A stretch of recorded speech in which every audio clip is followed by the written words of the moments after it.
사랑이 무한하신 하나님 아버지, 감사, 찬송, 존귀, 영광 주님 홀로 받으시옵소서.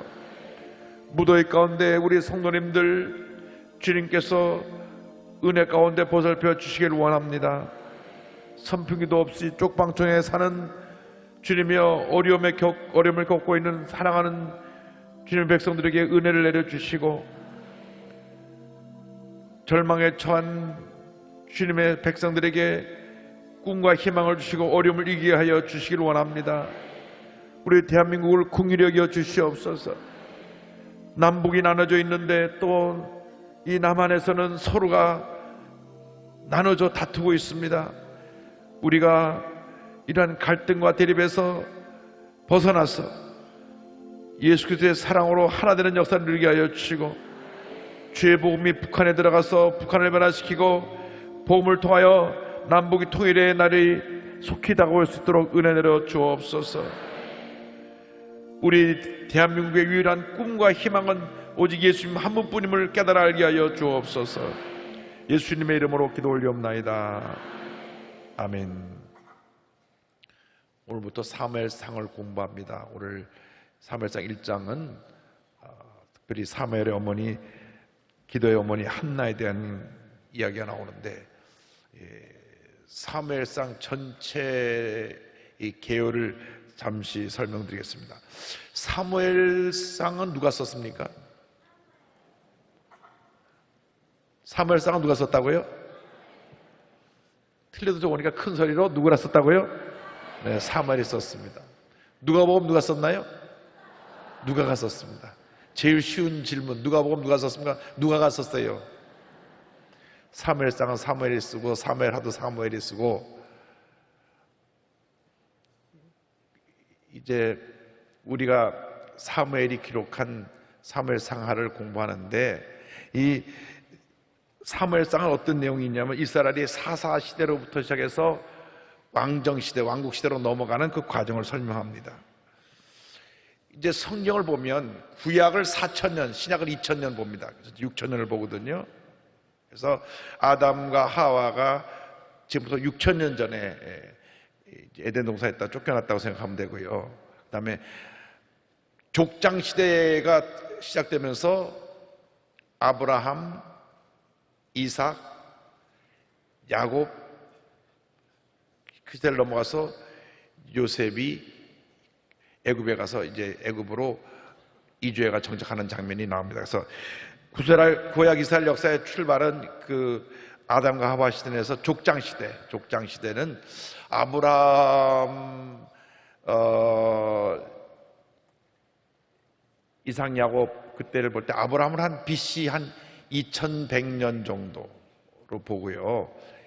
아브라함, 이삭, 야곱 계속 도표 띄워주세요.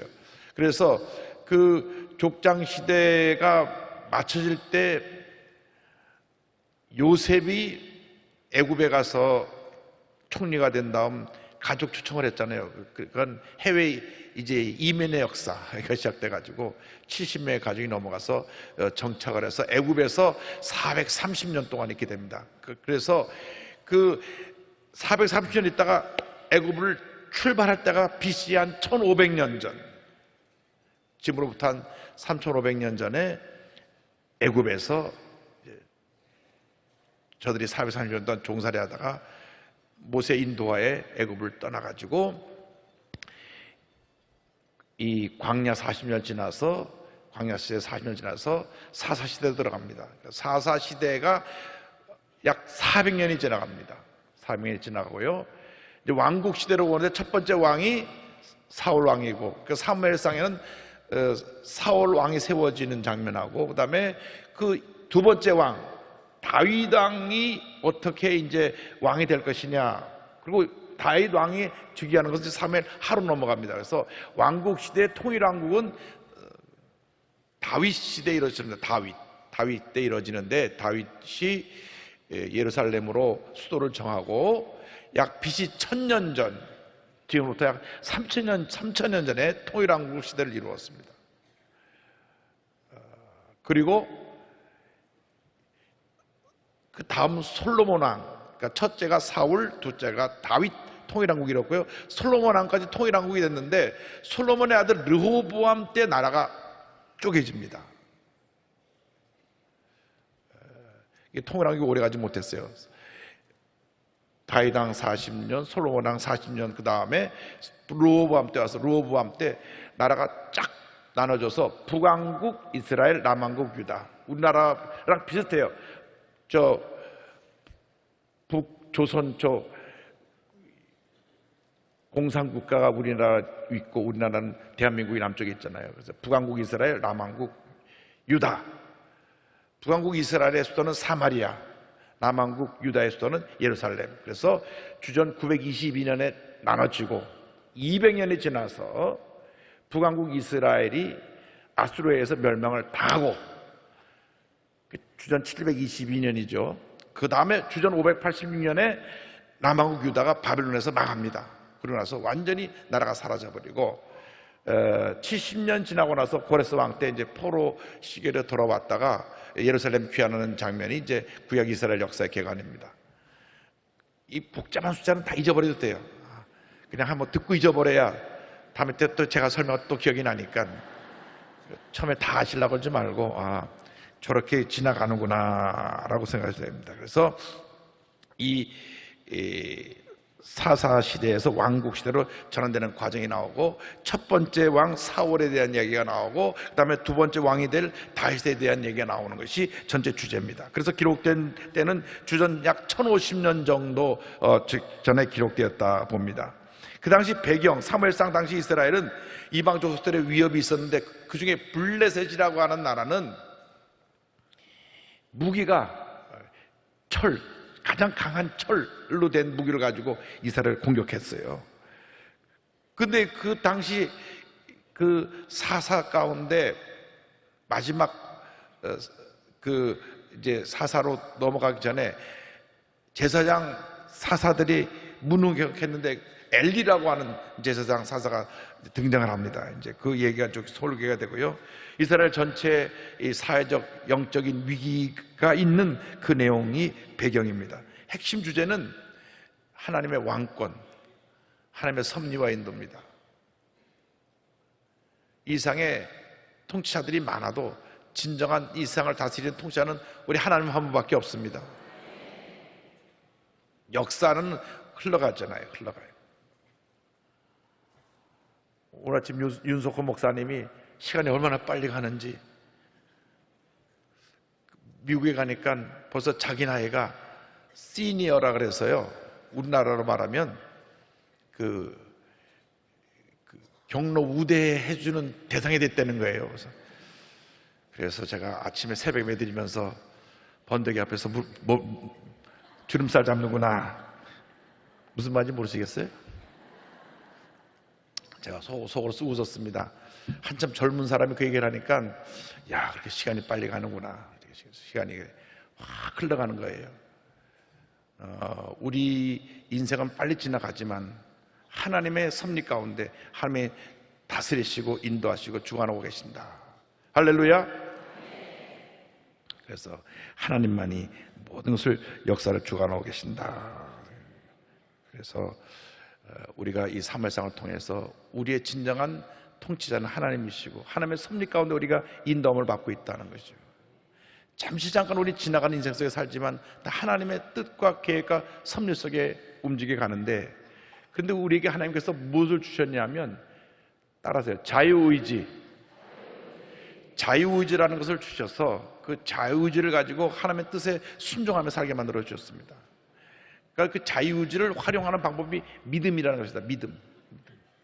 우리는 하나님의 뜻인 하나님의 말씀을 우리의 자유의지를 가지고 순종하고 따라가야 되는데, 우리가 믿음의 사람이 될 때 우리가 이 자유의지를 가지고 하나님을 잘 섬길 수가 있습니다. 큰 믿음의 사람이 큰 일을 합니다. 적은 믿음의 사람이 적은 일을 합니다. 믿음이 없는 사람은 문제 속에 살다 문제 속에 그 삶을 마치게 됩니다. 그래서 여러분 모두가 큰 믿음의 사람이 되기를 바랍니다. 위대한 사사여 제장을 탄생시킨 어머니 한나는 믿음의 사람이었습니다. 기도의 사람이었습니다. 사무엘상 1장에 이제 한나와 분인나에 대한 설명이 나옵니다. 이제 이 한나와 분인나는 사무엘의 아버지 엘가나의 부인들인데요. 1장 1절부터 보겠습니다. 에브라임 산지 라마다임 소빔에 에브라임 사람 엘가나라 하는 사람이 있었으니 그는 요로함의 아들이요 엘리후의 손자요 도후의 증손이요 숲의 현손이더라. 엘가나는 에브라임 산지 라마다 소임이라고 하는 곳에 살고 있었는데 나중에 이제 사무엘이 라마라고 하는 지역을 근거로 활동했는데 이 라마다 소임은 이 라마의 전체 지역의 이름입니다.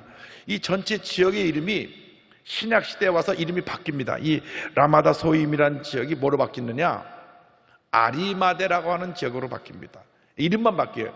아리마대 하면 누가 기억이 나냐면 아리마대 요셉이 기억나고, 아리마대 요셉은 부자였는데 자기가 장사할 때 쓰려고 만들었던 그 무덤에 예수님을 모신 그 분이 바로 이 지역의 출신이다. 그래서 이 지역이 그런 지역이고요. 엘가나라고 하는 사람은 이제 그 뼈대가 있는 집안이에요. 보니까 고조부부터 쭉 설명하는데, 고조부 숲이라는 분은 그 지역을 개척한 사람으로서 그분의 이름을 따서 그 지역 이름을 만들었어요. 그래서 이렇게 뼈대 있는 집안에 엘가나가 이제 부인이 둘이 있었는데, 한나가 한나고 그 다음에 분인납니다. 2절 다 같이요. 그에게는 두 아내가 있었으니 한 사람은 한나요 한 사람의 이름은 분인나라. 분인나에게는 자식이 있고 한나에게는 자식이 없었더라. 당시 구약 시대는 일부 다처제입니다. 지금도 아프리카 지역에서는 일부 다처제의 그 관습을 따르는 지역이 있습니다. 그래서 제일 처음 선교사님들 갔을 때 제일 힘들었던 것이, 신약 성경에 보면은 집사님을 세울 때 한 아내의 남편을 집사님으로 세우도록 되어 있는데 부인이 4, 5대니까 집사님으로 세울 수가 없는 거예요. 그래서 집사님으로 임명을 할 때는 이분이 시험 들어가지고 교회를 떠나는데 부인 5에 각 부인마다 애가 한 5, 6명씩 있으니까 한 50명이 쑥 나가버리는 거예요. 그래서 선교사님이 저한테 상담이 왔어요. 목사님, 정말 예수 잘 믿고 열심히고 충성하는데 신약 성경에 한 아내의 남편이라는 법을 정해서 집사를 안 세우니까 시험에 들어가고 그분 하나 나가니까 교인이 3분질이 나가버렸습니다. 그래서 제가, 선교사님, 그분들은 아직 구약시대 구약법을 따르고 있는데 신약의 법을 갖고 구약의 법을 가지고 치면 그 교회 전도도 어려울 것이고 신앙이 뿌리를 내리기도 어려우니 그분들에게는 구약의 법을 적용하되 예수 믿고 난 다음에는 추가로 부인 얻는 건 하지 말라고. 예수 믿는 그 순간 신약시대로 넘어왔으니까 예수 믿기 전에는 부인이 4든 5든 큰 상관하지 않지만 믿고 난 다음에, 아프리카 얘기입니다. 지금 한국 얘기 아니에요. 이 한국에도 지금 이스라엘 사람이 들어와가지고요, 본국에다 자기 부인 두고 들어와서 전도하려고 또 결혼하는 거예요. 그러니까 이스라엘 사람 굉장히 조심해야 돼요. 이 사람들 문제가 많은 사람들이에요. 그러니까 예수 믿고 변화됐으면 문제가 없으리로되 이슬람 포교 목적으로 와가지고 이분들이 결혼해가고 우리 한국의 젊은 자매들을 결혼해가지고 이 사람으로 만들어가지고 자기 고향에 벌써 자기 부인이랑 애들이 다 있는데 이런 문제가 생겨나는 것입니다. 그래서 구약 시대에 사는 그러한 전통을 따르는 그분들이 예수 믿고 난 다음 신약 전통을 따르지만 그 전에 이미 결혼해서 애가 20, 30명 있는데 그럼 어떡할 거예요? 하나님만 여고 나면 버릴 수 있는, 그건 아닙니다. 그래서 구약 시대가 그렇다. 그런데 엘가나라는 사람에게 분인나와 한나라고 하는 두 부인이 있었는데 분인나는 자녀가 있었고 한나는 자녀가 없었다. 당시 고대 사회에 자녀를 많이 낳는 게 굉장히 큰 축복이었습니다. 그 자녀가 없으니까 늘 본인은 마음이 우울하고 무언가 인정받지 못하다고 생각하고 스스로 자기치에 빠지게 된 겁니다. 그런데 엘가나에서 우리가 배울 수 있는 것은, 엘가나는 하나님을 잘 섬기는 믿음이 좋은 분이 돼서 늘 예배드리기를 힘썼다. 3절 다 같이요. 이 사람이 매년 자기 성읍에서 나와서 실로로에 올라가서 만군의 야훼께 예배하며 제사를 드렸는데 엘리의 두 아들 홈리와 비나스가 야훼 제사장으로 거기 있었더라. 엘가나는 예배에 힘쓰는, 하나님 보기에 하나님이 기뻐하시는 모습으로 살기 위해 노력한 그 가장이었고 그 집안이었던 걸 보여주고, 그 뒤에 엘리와 두 아들이 같이 등장을 합니다. 같은 그 3절에 두 그룹이 나눠져요. 예배 잘 드리는 그룹. 하나는 하나님의 제사장이라고 하면서도 영적으로 도덕적으로 타락해서 결국은 완전히 그 삶의 마지막이 실패와 절망으로 끝나는 그런 모습을 보여줍니다. 대조적으로 보여줍니다. 우리가 이 세상 사는 동안에 가장 큰 복을 받는 것은 예수 잘 믿는 것인데, 예수 잘 믿는 것의 기본이 예배 잘 드리는 겁니다. 예배 잘 드리는 것이 가장 우리에게 있어 성도의 기본이고 축복이고 은혜라는 것을 잊지 말아야 합니다. 예배가 멀어지면 주님이 멀어집니다.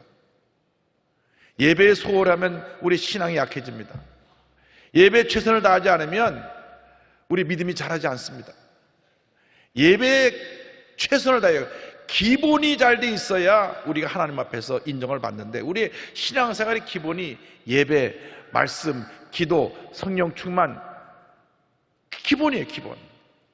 다음 복음의 증인으로 우리가 어딜 가든지 예수님을 전하는 것, 기본이라니까요. 기본.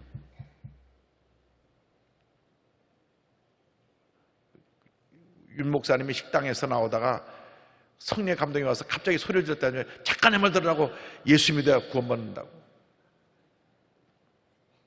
그것은 성령의 감동이 와서 하는 거지만, 그것은 내 그 신앙에 있어서 예수 믿고 변화된 사람의 기본적인 자세라는, 기본적인 자세.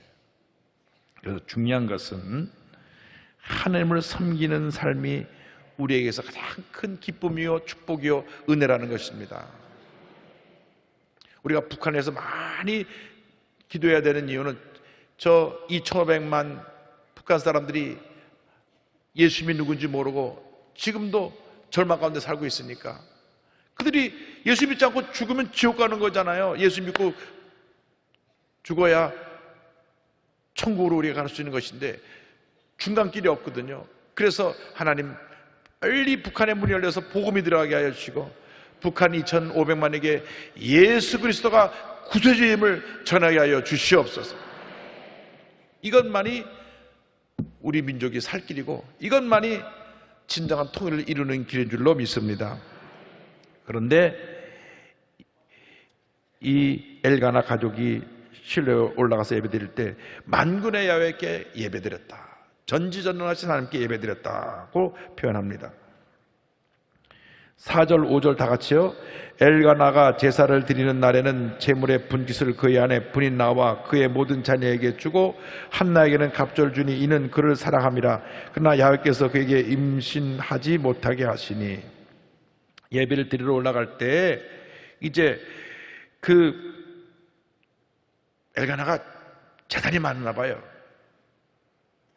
올라갈 때 많은 재물을 가져가서 재물의 분깃을 나누어 줬는데,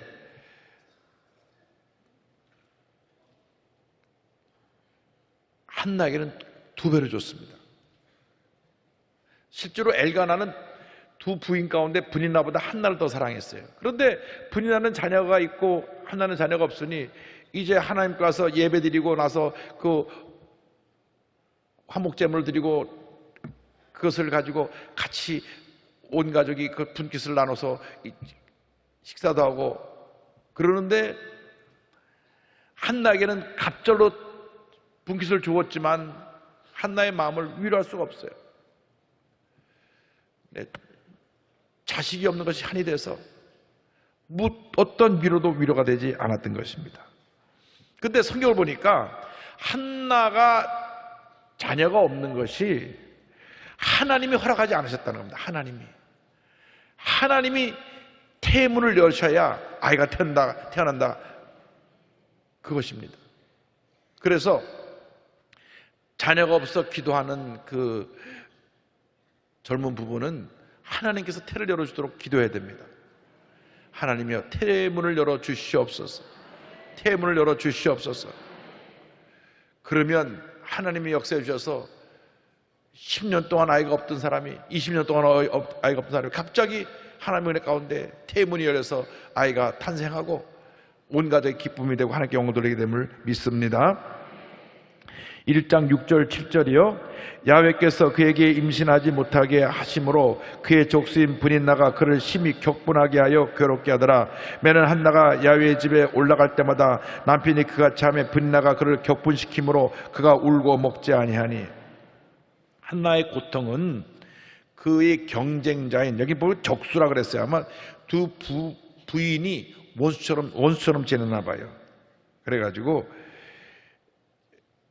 늘 갈등이 있었는데 브닛나는 자기가 아이를 낳아서 자기를 더 사랑해줘야 되는데 자기를 사랑하지 않고 아이를 안 낳은 한나를 더 사랑해주니까 그것이 마음에 영 불편하니까 자꾸 괴롭히는 겁니다. 격분시켰다. 자꾸 격분시켰다. 이렇게 굽어진 사람은요 특징이 남을 격분시키는 은사가 있어요. 이 사람 가는 곳마다 싸움이 일어나는 거예요. 왜? 그 마음이 굽어져서 그래요. 마음이 굽어서. 그 마음이 펴지기 전에는 늘 그분이 가는 곳마다 문제가 생겨납니다. 트러블이 생겨나요. 그래서 브닛나를 따라가면 안 돼. 이 브닛나는 가는 곳마다 분란을 일으키는 사람이 브닛나예요. 그래서 이 브닛나는 남이 잘 되면 시기하고 못 되면 조롱하고 이래도 구박하고 저래도 구박하는 거예요. 남편이 한나를 도와주니까 한나를 시기해서 구박하고 아이를 못 낳는다고 조롱하고 그것을 남편이 보았어요. 8절이요 그의 남편 엘가나가 그에게 이르되 한나여 어찌하여 울며 어찌하여 먹지 아니하며 어찌하여 그대의 마음이 슬프냐 내가 그대에게 여라들보다 낫지 아니하냐 하니라. 남편이 자기 사랑하는 부인이 먹지도 않고 저렇게 울고 그러니까 너무 마음이 아파서 내가 당신 사랑하는 거 알지 않냐 10자녀보다 내가 당신 더 사랑하는데. 그러나 사람의 위로에는 한계가 있습니다. 근본적인 내 문제가 해결되지 않는데 애가 없는데 아무리 남편이 위로해줘도 그 위로가 그 마음의 아픔을 치료해주지 못하는 것입니다. 여러분 사람이 아무리 잘해줘도 사람의 마음속에 있는 모든 걸 다 치료하고 만족시켜 줄 수가 없습니다.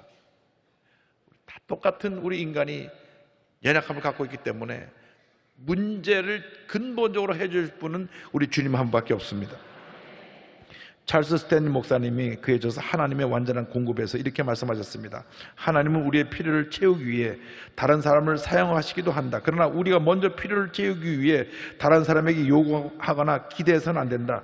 그렇게 했다가 그 사람이 고의로 혹은 능력 부족으로 우리의 요구를 들어주지 않으면 깊은 좌절에 빠지게 된다. 어느 누구도 우리에게 희망과 기쁨, 평화와 만족, 창조와 정서적 안정을 제공할 수 없다.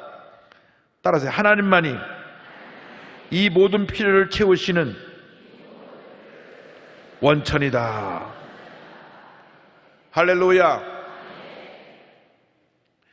사람을 찾아가서 나의 억울한 일을 얘기하고 나의 아픔을 얘기해도 사람이 그 문제를 해결하지 못한다고 말입니다. 잠시 위로는 할 수 있어요. 잠시 마음에 그 평안함을 가져올 수는 있지만 근본적인 해결하지 못합니다. 그래서 한나가 주님 앞에 나아가 기도합니다. 한나의 기도가 9절 이하에 나옵니다. 9절 10절이요. 다 같이요. 그들이 실로에서 먹고 마신 후에 한나가 일어나니 그때 제장 엘리는 야훼의 전 문설주 곁 의자에 앉아 있었더라. 한나가 마음이 괴로워서 야훼께 기도하고 통곡하며. 한나는 너무나 마음이 슬퍼서 그 야훼 전 앞에 나가 엎드려 간절히 기도합니다. 여기 보니까 그 마음이 괴로워서 하나님께 기도하고 통곡했다 그랬습니다. 우리 하나님은 우리의 눈물의 기도를 보시고 들으시고 응답해 주십니다. 누가 나를 괴롭게 하고 힘들게 할 때 하나님 앞에 나와서 그 괴로운 마음을 다 토해놔야 돼요. 사람과의 관계를 내가 해결할 수 없는 게 너무 많아요.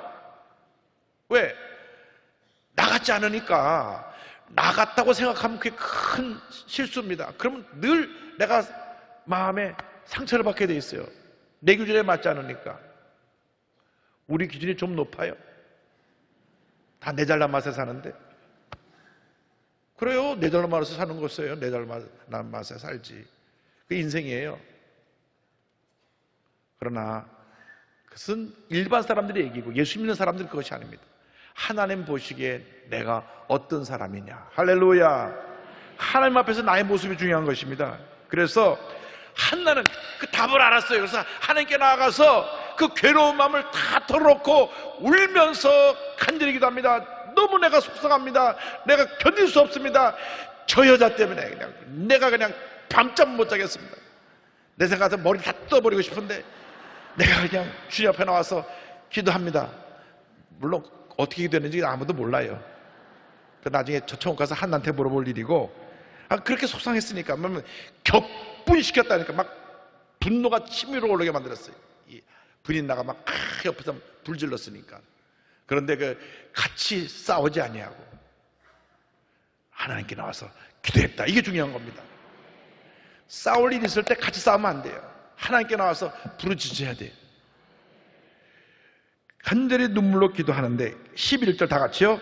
소원하여 이르되 만군에 야하여 만일 주의 여종의 고통을 돌보시고 나를 기억하사 주의 여종을 잊지 아니하시고 주의 여종에게 아들을 주시면 내가 그의 평생에 그를 야훼께 드리고 삭도를 그의 머리에 대지 아니하겠나이다. 여기 보니까요 놀라운 얘기가 나옵니다. 기도를 드리는데 하나님 앞에서의 믿음의 고백입니다.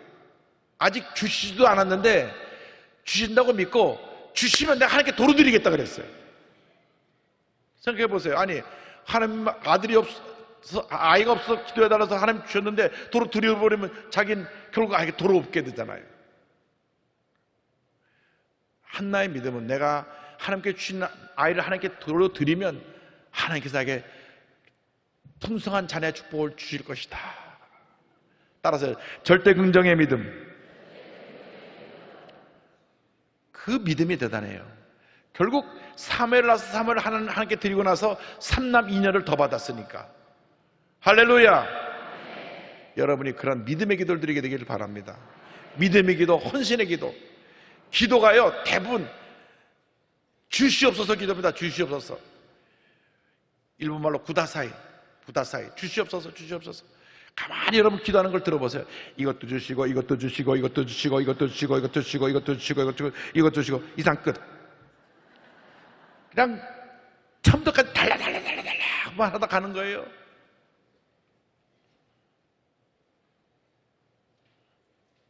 우리의 기도가 좀 차원이 높아져야 되죠. 밤낮 구걸하는 기도가 아니라 내 무엇 주님께 바치리까? 내 시간을 드립니다. 내 정성을 드립니다. 내 물질을 드립니다. 내 재능을 드립니다. 주님 영광 받으시옵소서. 그러면 하늘 물려서 막 쏟아 부어줄 텐데 이것도 주시옵시고 이것도 주시옵시고 이것도 주시옵시고 이것도 주시옵시고 안 주시면 알아서 하세요. 주시옵소서, 주시옵소서. 하늘 가만히 들어가 그리고 끝. 우리의 기도가 이제는 한나처럼 하나님 내게 자녀를 주시면 내가 하나님께 도로 드리겠는데 삭도를 대지 않겠습니다. 머리를 자르지 않겠다는 것은 나실인의 기도입니다. 이 아이를 보통 아이로 드리는 게 아니라 하나님께 구별된 아이로 드리겠습니다. 하나님의 종으로 드리겠습니다. 나실인이라는 것은 날 때부터 하나님의 영혼을 위해서 구별되었다는 뜻인데, 이 나실인은 하지 말아야 될 것이 몇 가지 있어요. 포도나무에서 나오는 열매를 먹으면 안 됩니다. 왜냐하면 이 포도나무가 결국 알코올을 발효하기 때문에 어떤 알코올 음료도 입에 대면 안 되는 거예요. 우리 아이가 태어나면 알코올 음료를 입에 대지 않게 하겠습니다. 머리를 삭도를 잘라서 머리를 자르면 하지 않겠습니다. 그리고 시체에 가까이 하지 않겠습니다.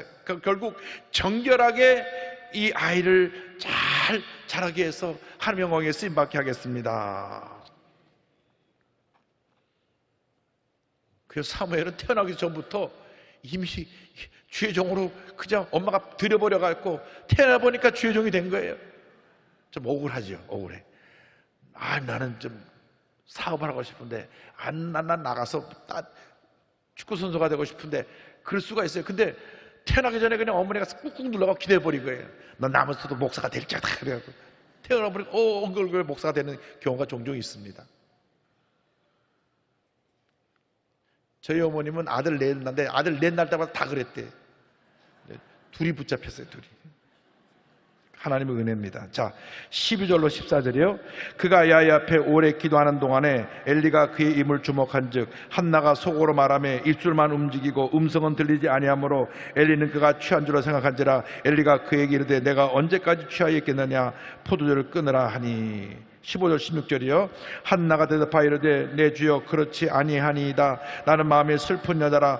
포도주나 독주를 마신 것이 아니요 야훼 앞에 내 심정을 토한 것뿐이오니 당신의 여종을 악한 여자로 여기지 마옵소서. 내가 지금까지 말한 것은 나의 원통과 격분함이 많기 때문이다 하는지라.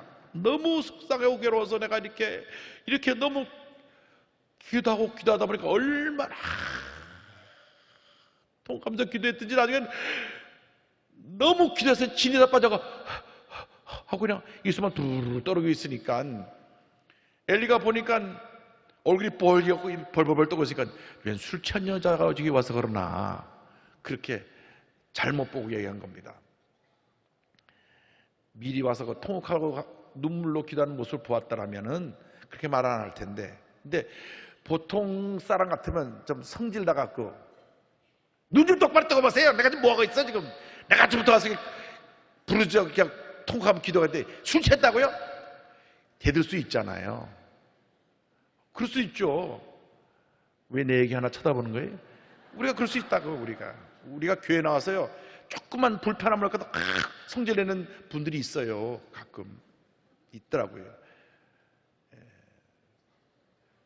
내가 내 감정을 조절하지 못하고 컨트롤하지 못하는 그런 모습이 있는데, 한나는 굉장히 기분 나쁜 얘기 들었잖아요. 그렇게 눈물로 금식하며 기도하는데 술 취했냐 그러니까. 그런데도 겸손하게 차분하게 예를 갖춰서 제사장님, 내가 너무나 원통하고 속상해서 내가 이렇게 종일 눈물로 기도하다 보니까 여기까지 온 것입니다. 그 말이 엘리 제사장을 감동시켰어요. 아이고 내가 실수했구나. 제사장도 실수할 수 있잖아요. 너 왜 술 취했느냐 하지 말고 무슨 일이냐 물어봤으면 좋았을 거를. 그래서 여러분 말할 때는 항상 덕담을 하셔야지, 여러분 감정이 난다 그대로 다 표현하면요 상처를 줄 수가 있어요. 여러분 모르게 얘기했지만 듣는 사람께 들을 수가 있기 때문에 늘 조심해야 돼요. 그래서 우리가 엘리의 실수와 한나의 지혜로운 답변을 통해서 배워야 되는 거예요. 우리가 지역장이 돼갖고 누가 속상해할 때 왜 그러냐 야단치는 게 아니라 무슨 일인지 말씀해 보세요. 좋게 얘기해야 되는데 무조건 야단만 치고 그래가지고 일이 되는 게 아니에요. 또 야단 맞다가서 뭐 어쩌고저쩌 그렇게 대드는 것도 아니고 한나처럼 그게 아니고요. 제가 너무 속상해서 이렇게 주님 앞에 기도드린 거예요. 할렐루야. 17절 18절 다 같이요. 엘리가 대답하여 이르되 평안히 가라. 이스라엘 하나님이 내가 기도하여 구한 것을 허락하시기를 원하노라 하니 이르되 당신의 여정이 당신께 은혜 있기를 원하나이다 하고 가서 먹고 얼굴에 다시는 근심빛이 없더라. 엘리 사장이 하나님의 은혜 가운데 평안히 가라. 하나님이 내가 기도한 것을 다 들어줄 것을 내가 바란다. 이 주의 종의 말에 한나는 아멘으로 받았습니다. 보니까 가서 먹고 얼굴에 다시는 근심빛이 없더라. 이것이 한나의 믿음입니다. 주의 종의 말을 주님이 주신 말씀으로 아멘으로 받아서 금식하며 굶었던 그가 가서 음식을 먹고 다시는 얼굴에 근심빛이 없더라. 이것이 절대 긍정의 믿음입니다. 기도하고 나서 돌아서면 또 걱정하고 와서 또 기도하고 또 걱정하고 이게 아니에요. 다시는 얼굴에 근심빛이 없더라. 여러분 주 앞에 믿음으로 기도했으면 응답받은 줄로 믿고 기뻐하고 감사하고 주님께 영광 돌리시길 바랍니다. 나 속상해하고 막 미워하고 분노하고 예배될 때 또 아멘 응답받았습니다. 돌아가서 또 다시 또 분노하고 또 속상해하고 이렇게 다람쥐 쳇바퀴도 원점으로 돌아가지 말고 이 한나처럼 주님 이 말씀이 내게 주신 말씀인 걸 믿습니다. 응답받았습니다. 내게 자녀가 태어납니다. 가서 먹고 다시는 얼굴에 근심빛이 없더라. 그래서 1년 후에 사무엘이 태어났습니다. 할렐루야. 크게 한번 박수하십시다. 하나님 아버지, 우리가 이 같은 믿음 갖게 하여 주옵소서. 오늘 우리가 이제 통성으로 기도할 때 특별히 한나 같은 믿음, 하나님께 믿고 구한 다음 이 받은 줄로 믿고 의심치 아니하고 절대 긍정, 절대 감사로 나가는 여러분 모두가 되기를 주님의 이름으로 축원합니다. 기도하겠습니다. 사랑과 은혜와 자비가 무한하신 하나님 아버지, 우리가 하나님 앞에서 나의 문제를 얘기하지 아니하고 사람들 통해서 문제를 해결하려고 했기 때문에 늘 문제가 끊이지 않았던 것을 이 시간 회개합니다. 용서하여 주옵소서. 어떠한 문제도 하나님 앞에 나와 통곡하며 기도하며 응답받는 저희 모두가 되게 하여 주시옵소서. 예수님의 이름으로 기도드립니다. 아멘.